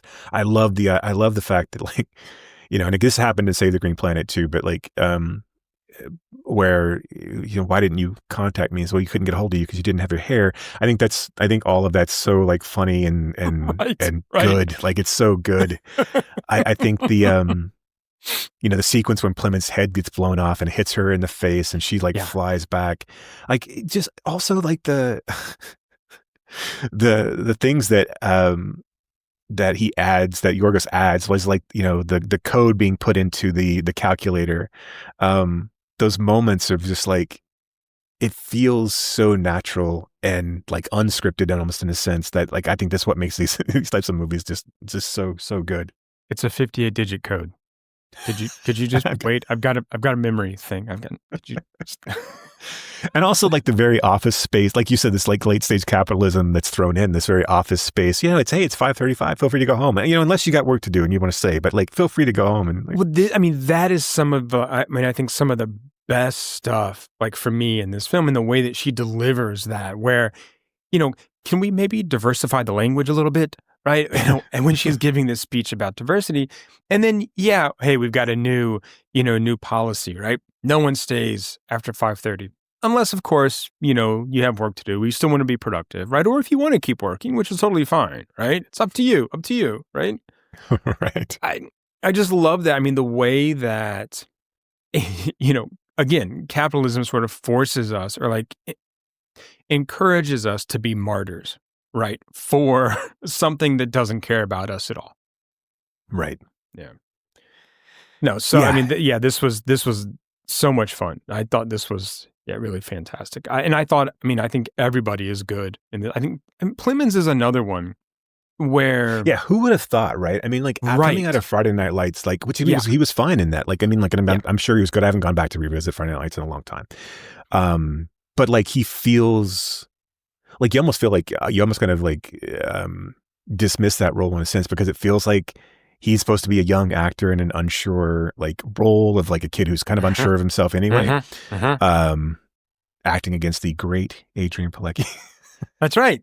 Friend of the podcast, Adrian Pilecki. Friend of the pod. So it almost feels like, and of course he's not the, and even in something in like The Master, where he's still kind of, coming off of Friday Night Lights, and he's not really, he's not, he's kind of Paul Dano to, Philip Seymour Hoffman's. Oh, I'm sorry. Right. Yeah, Philip Seymour Hoffman. Yeah, right. Yeah. But I mean, to watch what he's done in a film like this, and even again, like his role in Kinds of Kindness, or Civil War, Civil War, and Power of the Dog. I mean, where you're watching this guy, I mean, really take on these like different, interesting, like meaty roles, and bringing something so kind of cool to them. Yeah. Good stuff. Go see Bugonia if you haven't seen it already. It'll be, I think, I don't know where it'll exist in the end race of awards. I don't think it really matters, to be quite honest. But like, I mean, I'm sure it'll get nominated. I don't know if One Battle After Another is going to run roughshod over everything. But this was I had as much fun, if not more, watching this than I did One Battle After Another. Yeah. I really dug this. I think it's going to be a 3-horse race, to be quite honest. And I think I feel like Bugonia probably will get left out. I mean, not left out, but like this could be like in third place. But I think it's going to be a battle between Sinners, and I think people really, really want to kind of revisit. I think people will really want to prop up Sinners as opposed to One Battle. But we'll see. I don't know. Yeah. I mean, a lot of stuff is already starting to sort of take place. And like, who was it? It wasn't New York Critics. I forget. There were a few bodies that kind of had, nominations or awards. And Sinners was conspicuously absent from a lot of them, which I don't get, but I don't think that will be when we come down to the big ones. So yeah, let's fingers crossed. Fingers crossed. What? No, I said for everyone's sake. Otherwise, there's going to be, there's going to be hell to pay. I'm just kidding. There's not. No one's going to care. Because I mean, there's vampires. So right. And cultural appropriation. So, okay, let's dig into this Altman film, which I think was like new for both of us, which I'm really interested to talk about. So this is Images.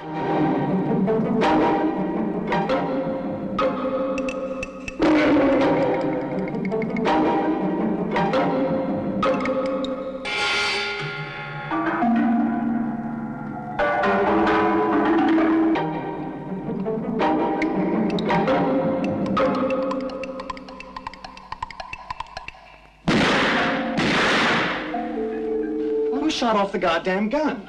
I don't know. Who shot off the goddamn shotgun in the goddamn house? It wasn't loaded, that's for sure. Who loaded it? Well, I didn't load it. You want me dead? Make me dead.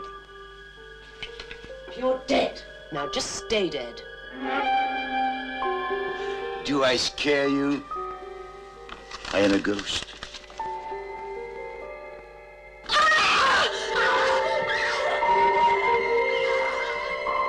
Did you call me just now? No. I thought I heard you talking to someone. Oh, I was talking to myself. I do quite often.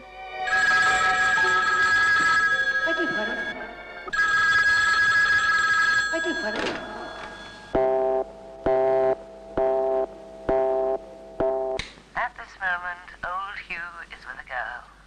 Probably in bed by now. You know what you are? You're a schizo.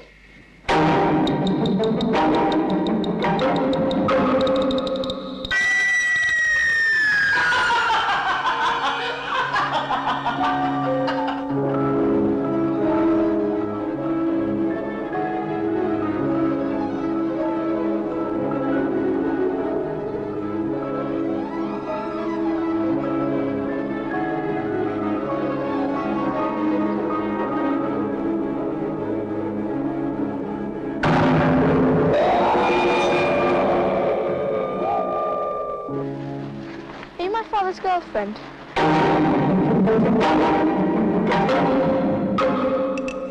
That's a lie. You know what you are? You're a schizo. It's a lie. Schizo. It's a lie. Schizo. It's a lie. Schizo.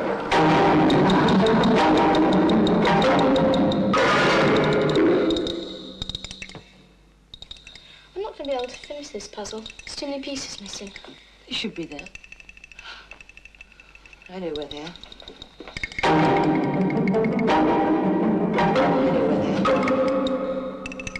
I know where they are.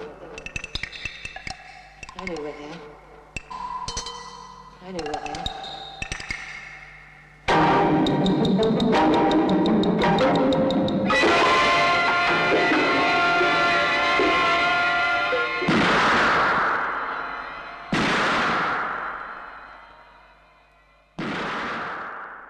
While writing a children's book, a woman is interrupted by images, unsure if they may or may not be real. So this is quite a bit different from the previous Altman films that we've talked about, right, so far. It's just as gorgeous, right, as the earlier films. But it does less of that Altman stuff, right? We've got a smaller cast, less overlapping dialogue. It's still there, right? But it's just more subtle, right? We have less like multi-layered conversations. And the camera movement is more, not completely, but it's more static than in the other ones. Despite that, I still find this very compelling. No, I think, of the films that it's compared to, I think it stands toe to toe. I mean, I'll go name. I mean, like Propulsion, Persona. Yeah. Mm-hmm. To me, Don't Look Now, right, are like the three that I think. I mean, of course, and I'm not the only one who said that. So you go out and then look online. It's like, oh, Jason had something really insightful that it was just these films. No, this is what people are saying. But I think it's really only because this film doesn't get distributed, and doesn't that it doesn't have the lasting impact that those other films do. Now, again, whether it's Altman or not, but I mean, to be fair, I think, and again, I think MASH has some standing because MASH was tied to the TV show. So some people remember the TV show, the movie gets kind of pulled in with that popularity. I know, Altman probably hated that, but that's what it was. Out of the other ones, Brewster it doesn't exist, right? I mean, Brewster's no one's talking about Brewster McCloud. It is kind of inaccessible in a sense, and you really have to love Altman. I think it's a great film, but I mean, I think, it's not something if you're going to come to Altman from the first point, that's not so what do you think of them? I mean, the Altman films that are when people mention Altman, that pop to mind, it's Nashville, it's MASH, it's Shortcuts, right? I mean, I think it's those. Yeah. I'm trying to think about some of the probably ones that people really kind of cling on to. I mean, is there one other than Gosford Park that people will sort of be like, that's probably right? the late stage Altman. That's what I meant. But no, I think you're right. I think it's Nashville. I think maybe McCabe and Mrs. Miller gets a little bit of mention in there, but yeah, it's Nashville, it's Shortcuts, it's MASH. Yeah. And so, I don't know if this one, but I feel like this feels like those others in a way, and it feels like had it been distributed properly at the time, it feels like it stands up against something like Wicker Man. It feels like it stands up can be tied into why is Rogue's Don't Look Now so popular as opposed to this film, right? And I mean, and there's no real, and again, no disrespect to Don't Look Now, but there's no reason that images. Yeah, it's great, but there's no reason that images shouldn't be as well renowned or as talked about in same kind of revered hushed tones that Don't Look Now is. And again, maybe it's just you and me talking about Don't Look Now in hushed tones, but I mean, it's in the collection, right? I mean, it's not and people do talk about the scene and the twist and the reveal. I mean, and again, this film kind of has that. I think this film is deeper actually than Don't Look Now. I was going to say, right? I think. This was one of the things I was going to say about that, or to go along with that, is that I think this film while being deeper, I also think it's more inaccessible than Don't Look Now. I think this one really requires some attention and some work on the viewer's part. If I have a knock on this film, it's that I feel like it's a little distant from the viewer. I feel like it's a kind of like arm's length film. How so? What do you mean? Well, I mean, it feels colder than like Don't Look Now, right? I'm never, and maybe because it feels more inaccessible, and I think that's part of Altman, right?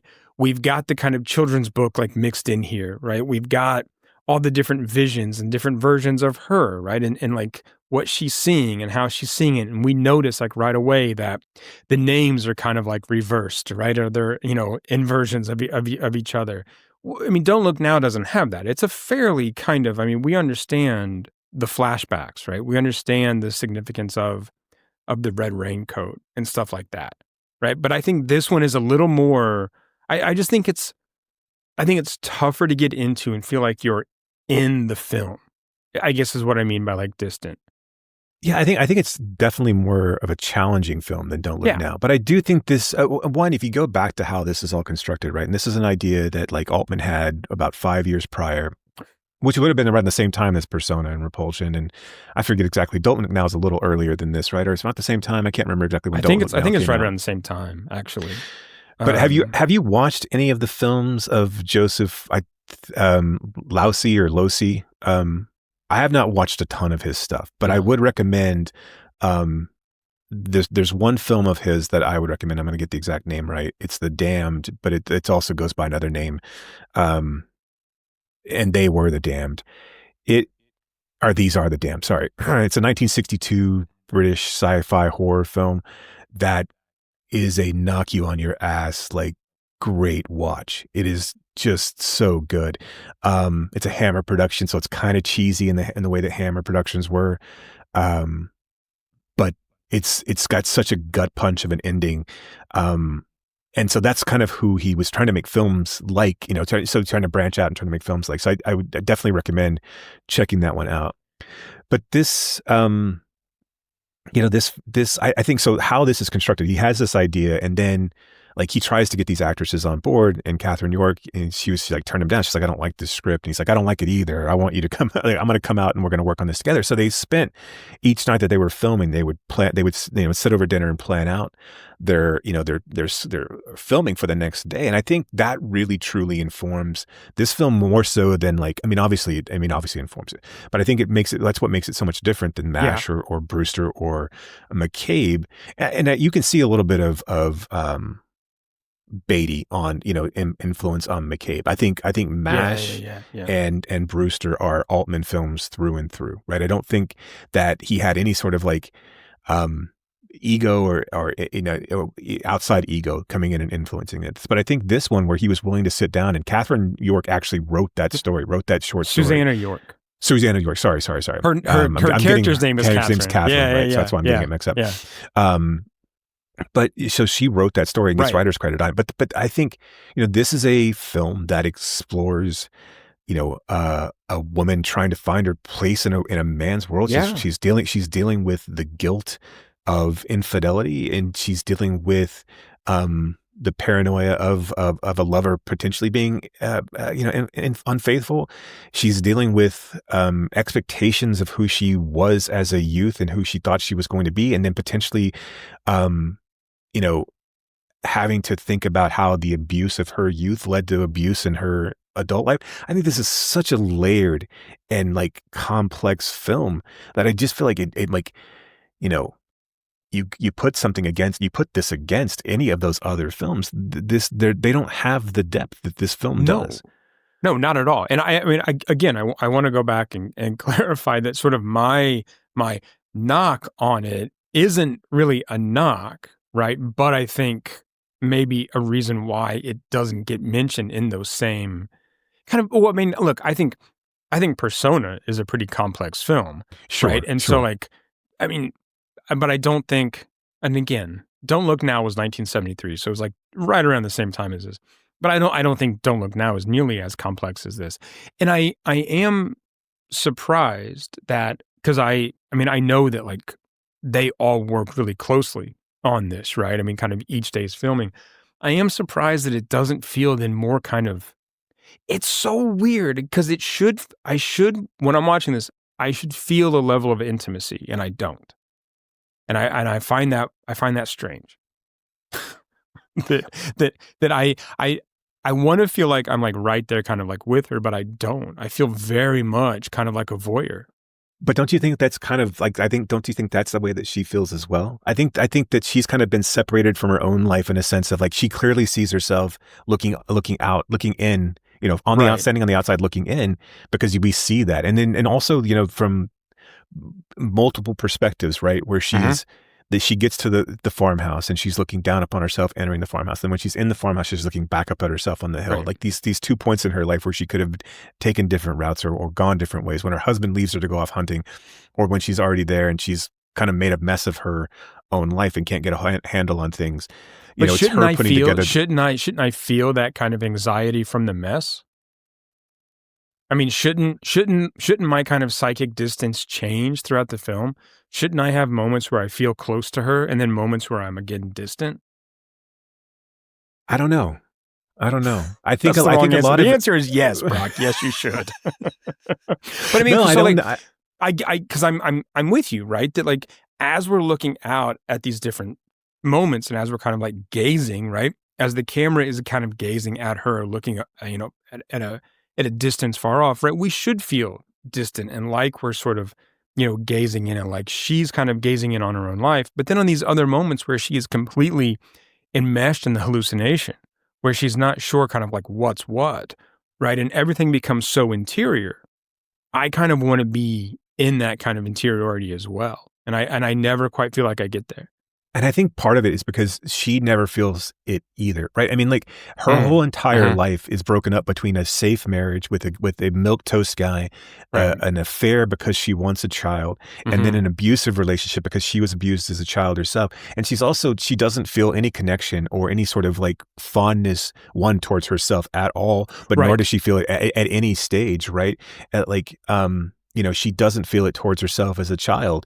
In fact, going to so much to the point that, she stabs her own husband, she actively kills all the men in her life to an extent, and then wants to kill herself. Right. I mean, right. I mean, as again, spoiler, but as she like runs her husband, right, off the cliff, right, she thinks that she's destroying this version of herself, right, which I thought was great. I mean, that's the thing, is that this exploration of self, like through these men and through these relationships, right?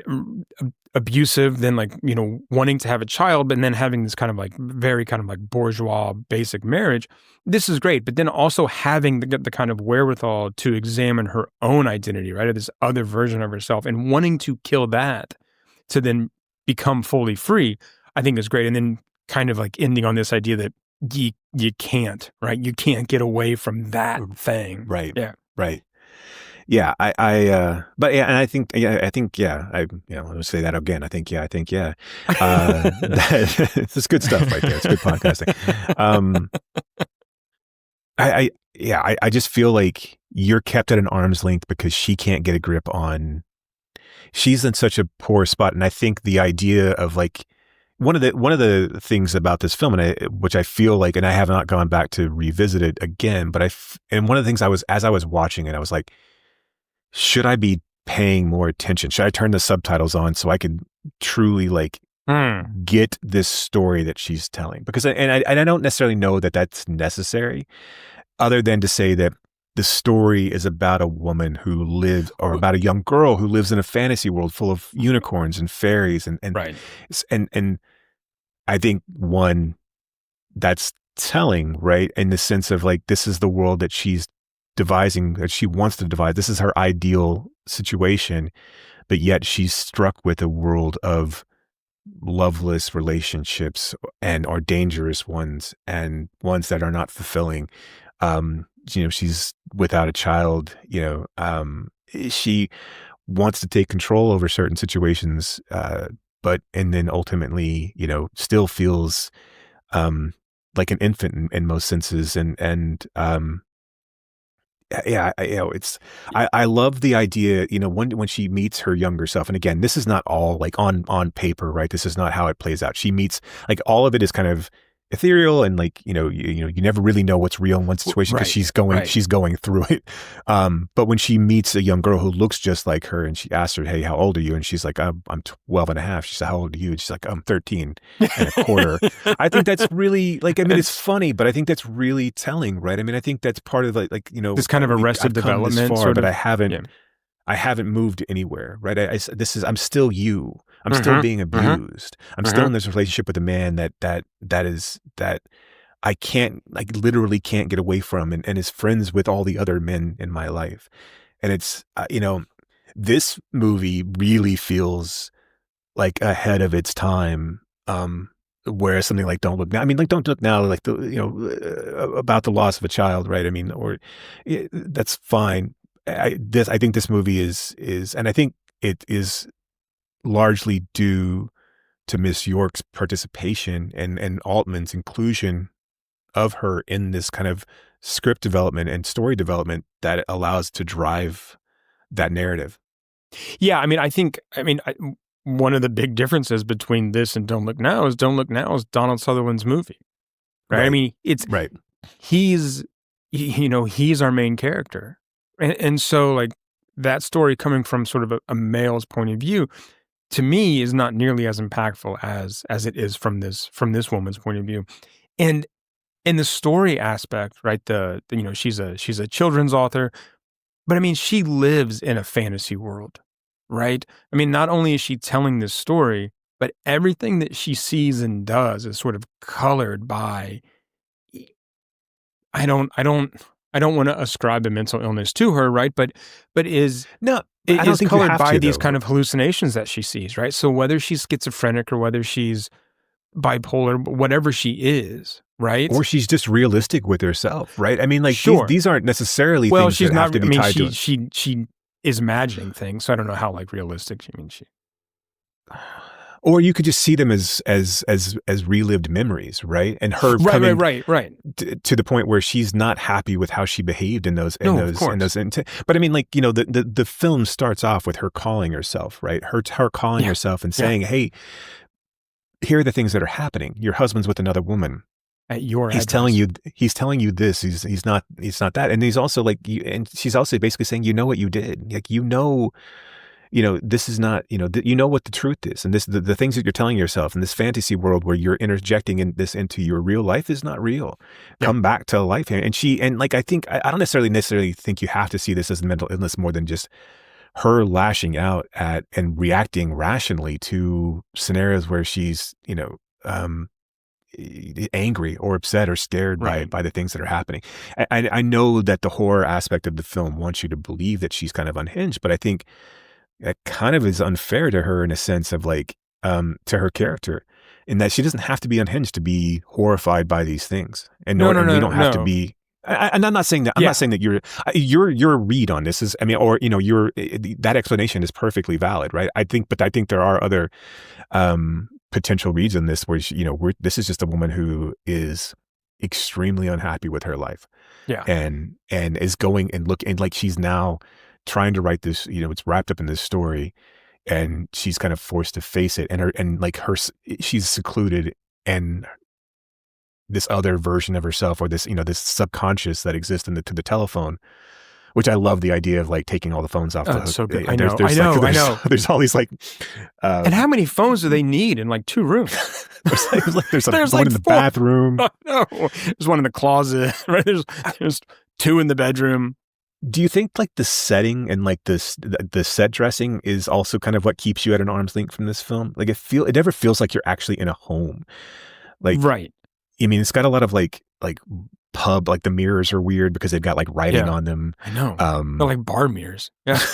Right. It's really kind of bizarre. And then we go out to the Irish countryside, and I mean, I think we are confronted with this vast space, right? Which also can feel alienating, right? And like we're apart from everything else. So I mean, I do think that's part of it. Yeah, I mean, like, this idea,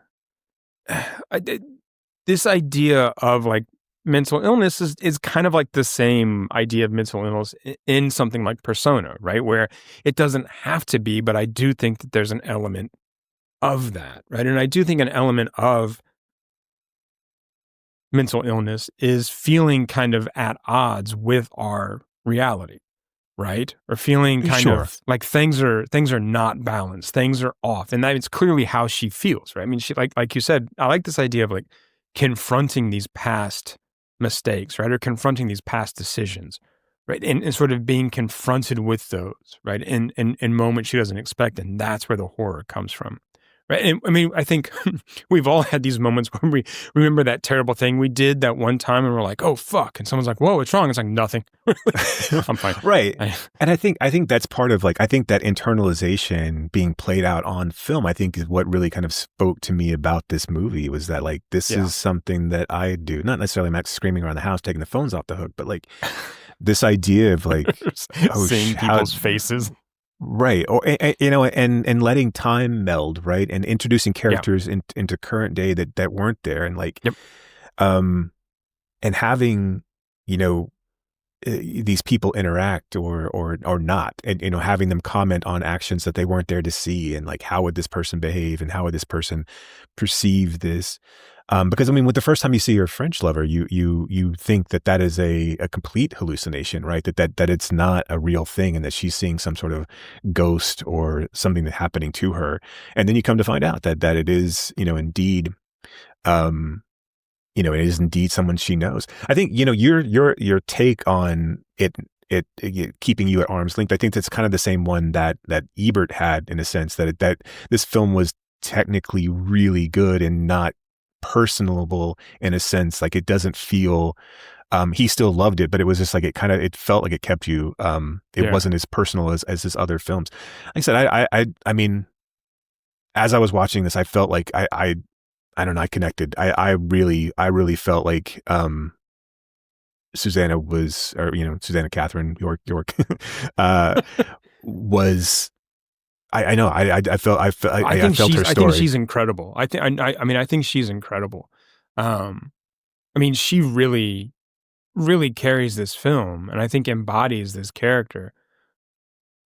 And I think she does such a great job too, like playing all of those roles, right? Of being, again, we talked about like Emma's emotion, but like in this is nuts. Like, I mean, like her, like being, there's a scene where she's like, we're the point of view of, you know, and we're her point of view looking at her in the car. Right. And like, and like the, you know, the reflection in the glass window kind of mirrors over her face where it disappears. I thought that was so good. And I mean, like the way that she, and the like, dialogue syncs up. Yeah. And like, and then she starts to say both things. Like, she starts to say both sides of it. I thought this was, I thought it was great. Now, Pauline Kael said this was a psychological thriller with no psychological context. Which is completely wrong. I read this too. And I was going to say, like, shocker that I disagreed with her. There's no suspense, which I will kind of agree with her there. I don't think that there is suspense. But I think there is suspense because, I mean, we have these moments where I think we're not sure what is real and what isn't real, right? When the local lover, right, or ex-lover or abusive lover is kind of coming in and out of the scene, we're not quite sure, like, is this really happening? Is this not really happening? Right? And even after she stabs him, we're still not quite sure, right? Because she asked these questions, right? She asked the guy with the dog, "Do you want to come in for a cup of tea?" And we're like, "Oh, okay, what's going to happen here?" And he's like, "No, I got to keep moving," right? And we understand, like, eventually, but then when Susannah, right, the younger version of Catherine. See, it is confusing. I know. No, comes over and she's like, "Did your dad come home last night?" Right? We had this moment of like, is she starting to question, like, what's real, what's not real? And then, of course, her reason for asking that question was, well, I heard somebody went over a cliff, right? And I wanted to make sure it wasn't him, which then leads us to. But I mean, there are moments of like, okay, right, is she going to get caught in this affair? Is this real? Is it not real? I think that's where the suspense comes in, is us not really knowing like what is in her head and what's actually going on.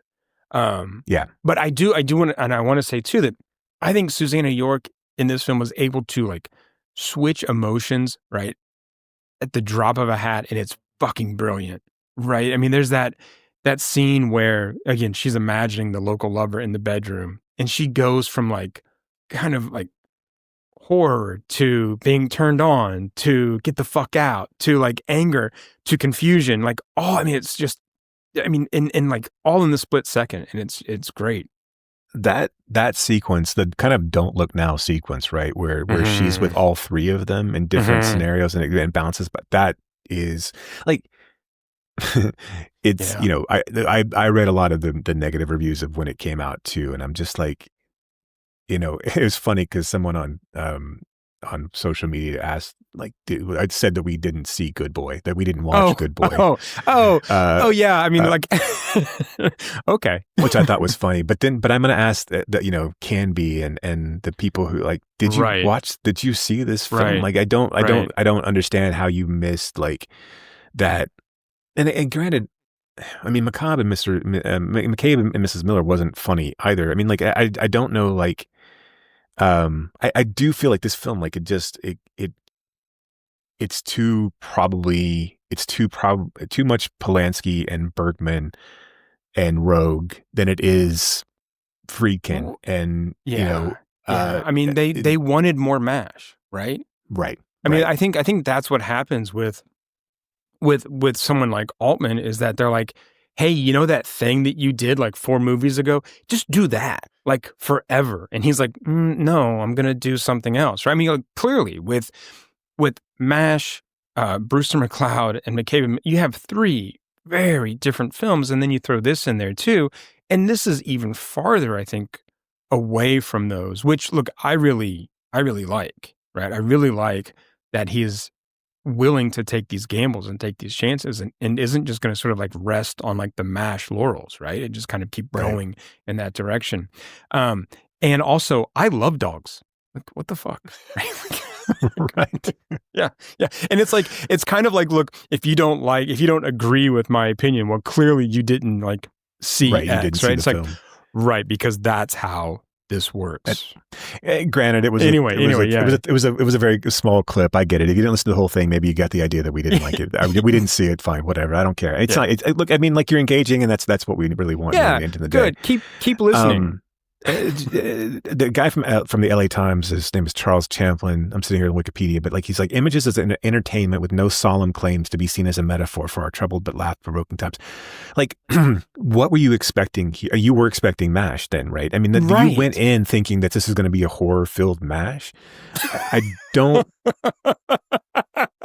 about a children's author? Like, I mean, but like, I would argue that I mean, like, it's specific, but it's not necessarily a metaphor, but I think it's a glimpse into what was going on. Like, you know, for women in the 70s, for women now. Like, but I mean, specifically, like. Yeah, it's a specific glimpse, which then becomes a larger metaphor. Right. For society writ large. I mean, like, that's how that works, right?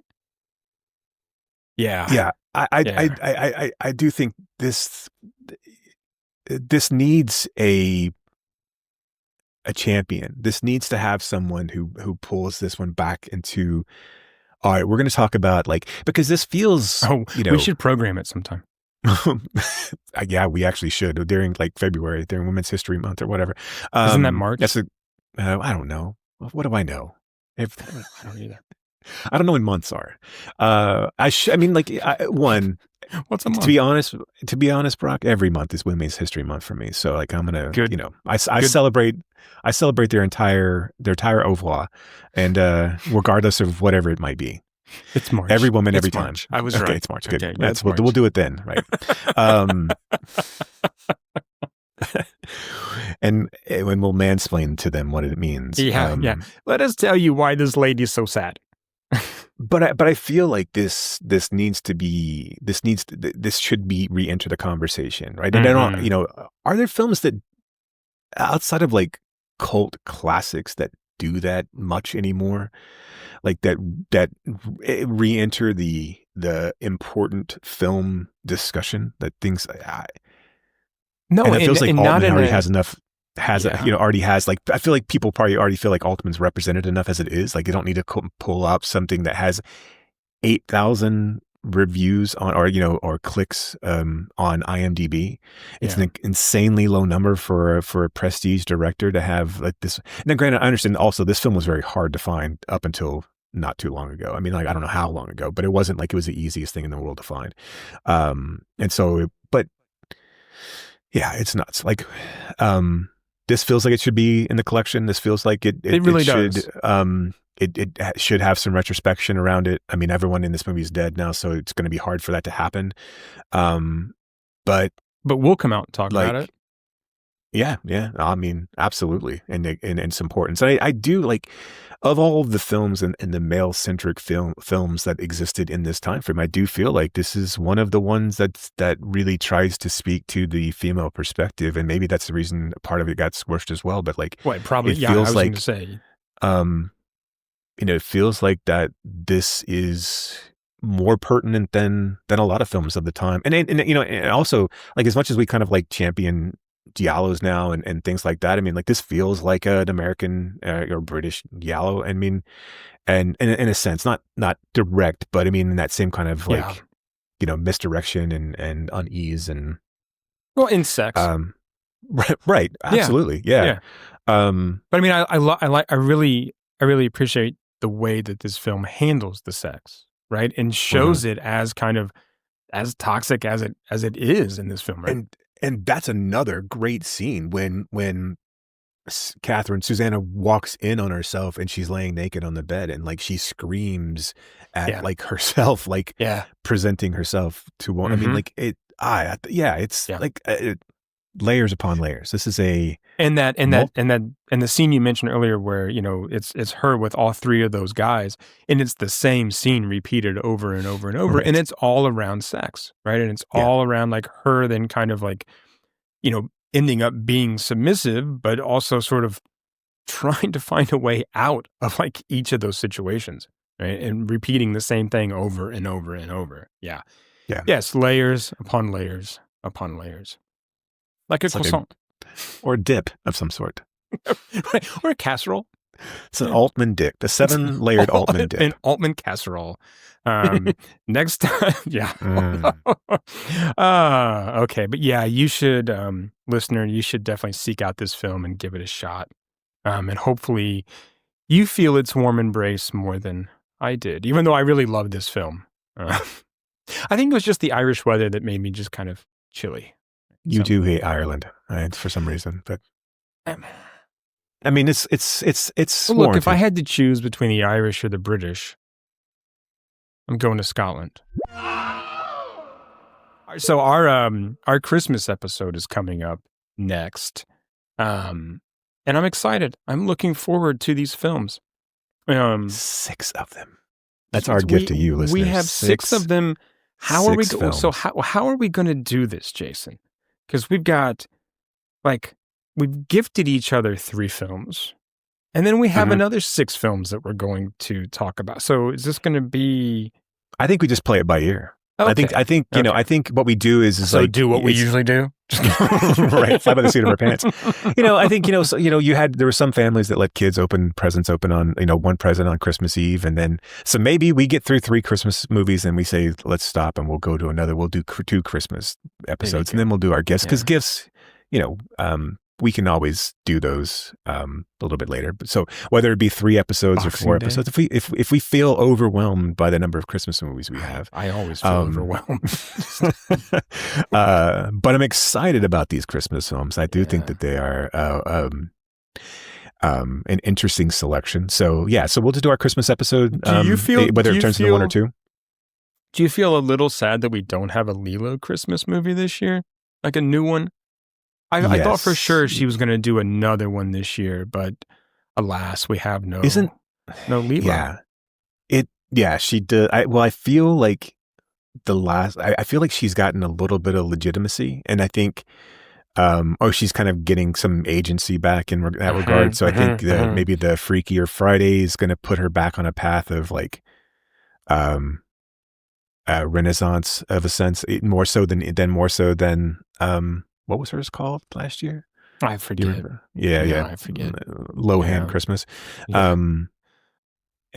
So yeah, but Our Little Secret, was it Our Little Secret? Yeah, they could have been. Anyway, they are all titled the exact same. And then at some point we have to talk. So I think in our next Altman episode, we're going to have to talk the Brothers McMullen and the family McMullen. Yes.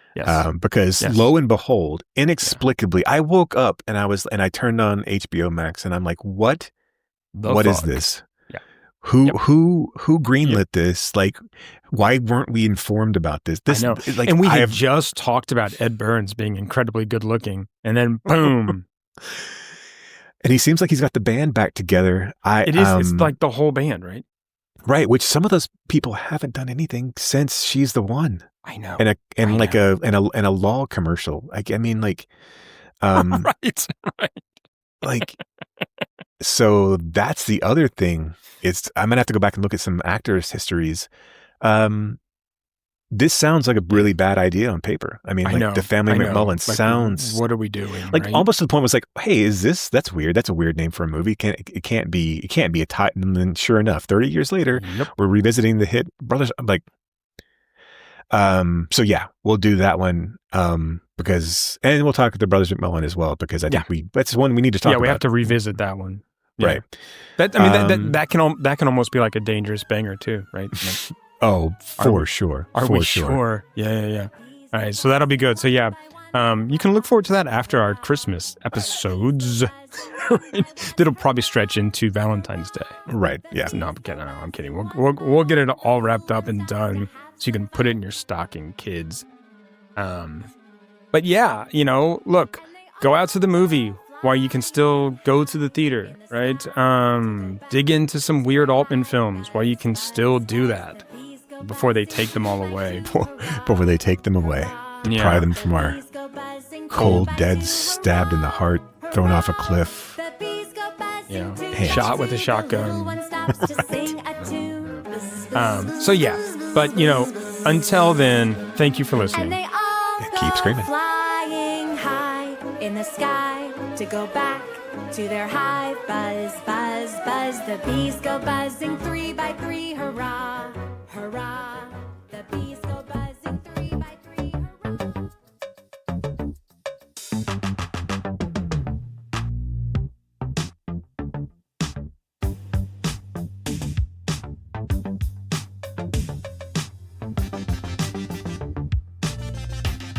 You have been listening to Why Does the Wilhelm Scream with your hosts, Brock and Jason. If you liked today's episode, do us a favor and rate, review, and subscribe in whatever application you use to consume podcasts these days. You can reach us by visiting whydoesthewilhelmscream.com. If you are in the DFW area, we would love to see you at a Fort Worth Film Club event. You can learn more about those and find a full schedule at fortworthfilmclub.com. And you can learn about my foundation and how we are trying to foster the next generation of film lovers at realhousefoundation.org. That's REEL housefoundation.org. Till next time,